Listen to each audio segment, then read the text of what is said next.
તો આ તરફ વાત કરીએ બંગાળની ખાડીમાં વધુ એક ચક્રવાતી તોફાન સક્રિય થવાની તૈયારીમાં છે। બંગાળની ખાડીમાં સર્જાયેલું લો પ્રેશર ચક્રવાત બની શકે છે, ત્યારે પશ્ચિમ, ઉત્તર અને પશ્ચિમ તરફ આગળ વધી રહ્યું છે।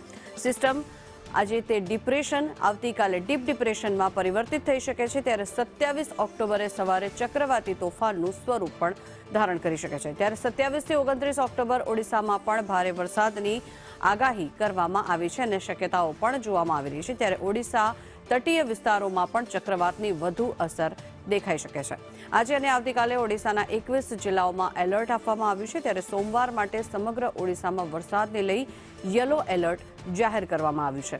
તો આ તરફ પશ્ચિમ બંગાળમાં પણ ચક્રવાતની અસર દેખાઈ શકે છે। 28 થી 30 ઓક્ટોબર વચ્ચે બંગાળમાં ભારે વરસાદની શક્યતાઓ પણ જોવામાં આવી રહી છે।